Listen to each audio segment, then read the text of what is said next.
Hey everybody, it's Jill Fraser here, and I'd like to take a moment of your time to go over probably what you already know, but just to reinforce some of the good habits that you need as far as running your business and what happens when 90% of your staff is connected, even yourself, to the social media.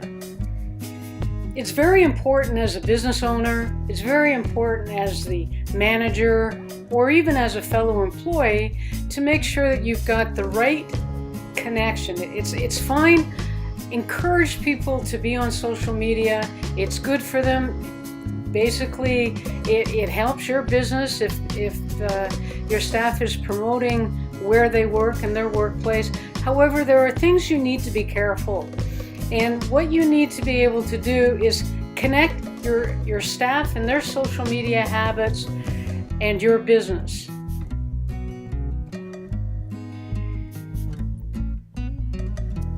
You have to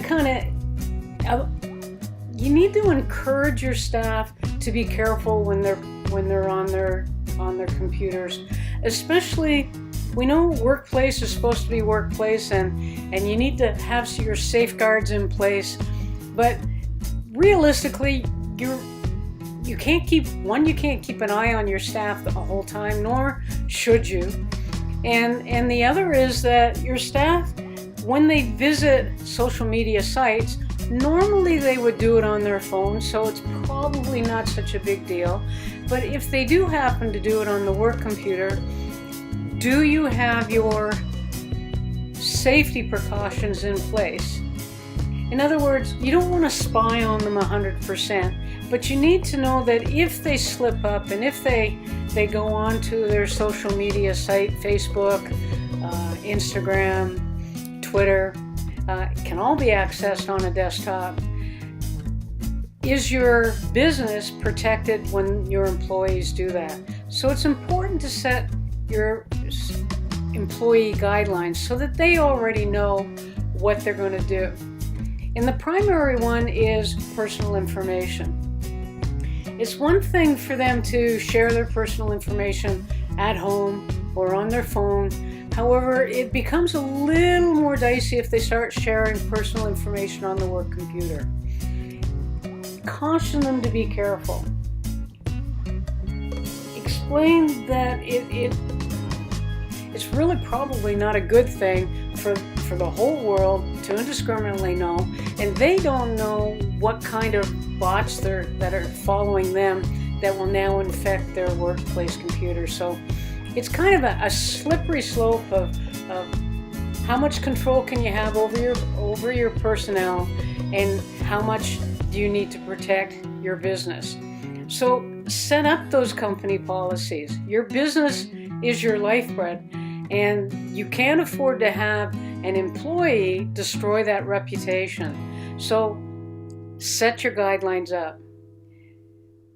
One of the important things is recognize that they may not understand, that they grew up with this and perhaps you haven't. And social media, now that they've grown up with, they probably have forgotten all the security that is necessary. So teach your employees. Make sure they understand the importance of the guidelines that you're setting out. But one of the important things is make sure your guidelines are effective. So don't forget to hire the appropriate people to guide you into setting up your company's privacy and secure settings. Make sure they're up to date. Define your workplace activity. If your employees are going to go on their social media sites, you need to set up some guidelines, and you need to let them know when they can and when they can't. And you need to know that your business is, as I mentioned, safeguarded. So don't ban social media. Don't tell people that they can't do it. That's just setting yourself up for a real office discord, if you will. Tell them that they can go on their social media, they can do their updates, they can do their reviews during breaks and lunch. In other words, their time. Don't control their time. Their time is their time. be specific. I know for myself, when I worked in the steel business, security, safety. Safety was actually the number one issue with the guys on their phones. And that's even with them listening with earbuds on. The machinery, the people driving forklifts, the people running machinery, people hammering, something dropping, something falling. They've got to be able to be paying attention. And that was one of the most unsettling things and the hardest things for me to convince the guys when you almost felt like a parent when you kept telling them to get off the phones or take the earbuds off or whatever the situation was. So banning workplace activity is not a bad thing, provided that you allow your staff to work do whatever they want during their time. And one of the biggest goals is, needless to say, is to avoid malware and spyware. So this is where your IT comes into place, and this is where convincing your staff, if they're going on these sites on their office computers, that, hey, maybe that's not such a good idea. Again, get the professionals to set up your security. You may know stuff, but these people, that's what they do. And that's what you want to pay for. Don't skimp on this. Let them decide, let them understand your business, let them understand your staff, and they certainly understand the IT world. So let them help you decide what your policy is. Once the policy is there, enforce it. Don't kind of go, okay, it's okay today, but it's not okay tomorrow or next week, or it was okay last week, but it's not okay this week. Be consistent and enforce it. Let your staff know that there's a reason to have these policies. And then review your policies, consult with both your staff and your IT people, implement. That basically means that it's not stagnant. The internet world isn't stagnant. Your business isn't stagnant. There'll be things you can do or can't do.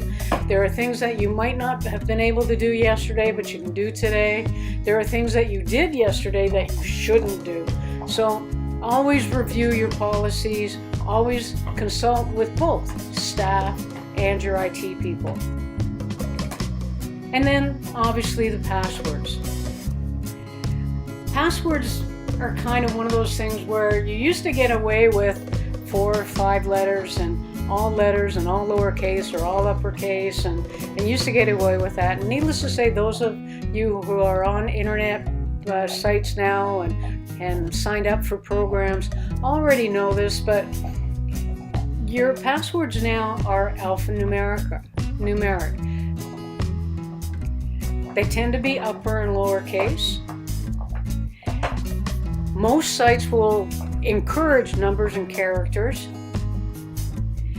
and normally they have a minimum request of 8 characters.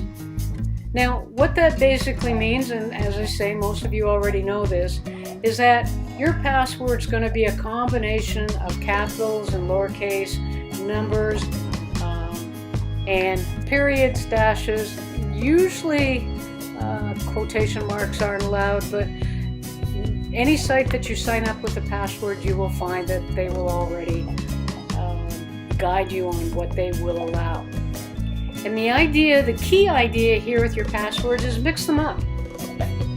And that basically means is if you tend to go to, let's say, 5 sites, you go to your email, you go to your Instagram, you go to your Facebook, and go to some of the important work sites that you need. Don't use the same password for all of them. Let's say your Facebook password gets compromised. Whoever takes that password, if you tend to not change them up, can now use them for anything that they find on your computer. Not such a good idea. So mix them up. And that's pretty well it for now. This is basics. Safety, for businesses, for your personnel, for your staff, and to decrease the headaches in the workplace. And thank you for watching. Feel free to leave a comment. If you are so inclined, please subscribe. And hopefully you will find future videos. Hopefully you'll find them entertaining as well and informative. Once again, thank you.